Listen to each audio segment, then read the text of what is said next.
Hi, thanks for joining me today. I've got a fun functional problem for you. We have a function f from the reals to the reals, and it satisfies this guy here. F of x equals x plus sine of x times the integral from 0 to pi over 2 of f of y times cos of y dy. We want to find what f of x is explicitly. So obviously here we've kind of defined it implicitly because we've still got an f on the right hand side, but we want to write f of x equals some function explicitly. Okay, so if you want to have a go at this problem, pause the video now and give it a go for yourself, and I'm going to jump straight into a solution.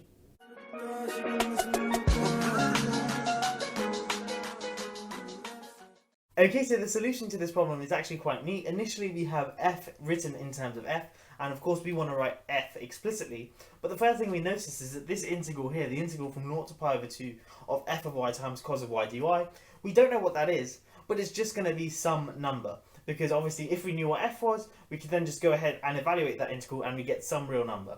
So let's just call that real number alpha for now. Oopsie daisy, alpha. And now what we want to do is work out what alpha is. And then that, of course, if we can find an explicit value for alpha, then we'll have f of x equals x plus whatever that value of alpha is, multiplied by sine of x, and we'll be done. Well, let's have a look at what we have. Alpha is simply the integral from 0 to pi over 2 of f of y times cosine of y dy, and we also have, just from this equation here, that f of x just equals x plus alpha sine x, like so. What if we just go ahead and plug this line here into this equation here? So we get that alpha is equal to the integral from 0 to pi over 2, and now instead of f of y, I'm going to write y plus alpha sine of y, like so, and then multiply that by the cosine of y we have here, and then dy. So now we have alpha equals the integral of from 0 to pi over 2 of y plus alpha sine y times cosine of y dy. And now hopefully I should be able to evaluate this integral here because alpha is a constant, and then rearrange and solve for alpha, and then just plug that into my value of f of x. Anyway, we still have to evaluate this integral here, but I've run out of room, so let me clean up the whiteboard and I'll continue.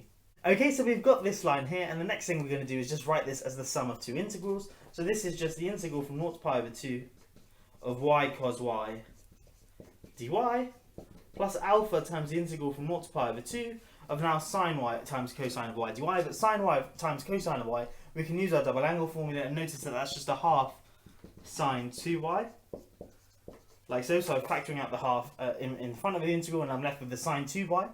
And now both of these are pretty standard integrals, so we can just go ahead and find the antiderivatives of them. So this first one, so if you're not confident doing it in one step, do it in two steps by doing integration by parts. But the integral of this thing here is simply y sine y plus cos y, like so, and that's from pi over 2 to 0.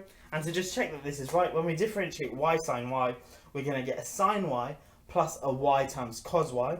So we get the y cos y we want, but we're left with an additional sine y, but that's taken care of by this plus cos y, because when we differentiate plus cos y, we're going to get a minus sine y. So the sine y and minus sine y cancel, and we're just left with the y cos y, like so. And then this thing here, we've got our alpha over 2, and now the integral of sine of 2y is simply minus a half times cosine of 2y, like so, and that's between pi over 2 and 0 as well. So now we can just go ahead and plug in pi over 2 and 0 into both of these guys. So this first one, when I plug in pi over 2, well, cosine of pi over 2 is just 0, but this thing here is just pi over 2 times 1, so pi over 2, and then subtract off when I plug in 0, well, this thing vanishes and this thing is just 1, so I get pi over 2 minus 1 as this first term. Then the second term, I've got my alpha over 2, and then pi over 2, when I plug in that, I'm going to get minus a half times cosine of pi. Well, cosine of pi is minus 1, so minus a half of 1 is just a half. And then when I plug in 0, I'm going to get cosine of 0, but it's minus a half, so it's going to be plus a half times cosine of 0, so a half plus a half, which of course is 1. So all in all, I get pi over 2 minus 1 plus alpha over 2. Pi over 2 minus 1 plus alpha over 2. So we have alpha written in terms of alpha. Now let me just clean up the whiteboard. We'll quickly rearrange this equation and we'll get what f of x is explicitly. Okay, so we have that alpha equals pi over 2 minus 1 plus alpha over 2. This is not a difficult equation to rearrange. Bring this alpha over 2 onto this side, so we get alpha over 2 is just pi over 2 minus 1. And then of course just multiply through by 2 gives us alpha is just pi minus 2. And then of course we can just go ahead and plug that into our definition of f of x, and we get that f of x is simply x plus pi minus 2 times sine of x, like so. So we've written down what f of x is explicitly, and we've solved our problem. I hope that has all made sense, and I guess the key thing to this whole problem was noting that our right hand side we could kind of write in terms of itself again, but that was now an equation we could solve, because initially we had a function, and unless you want to do some derivatives and perhaps some weird numerical approximations, that's not going to be a nice thing to do. But as soon as you can write a number in terms of itself, you can go ahead and rearrange that and work out that number alpha, and then that gave us what f of x was explicitly. Anyway, I hope that has all made sense. Thank you for watching. I'll catch you in the next one. Have a great day.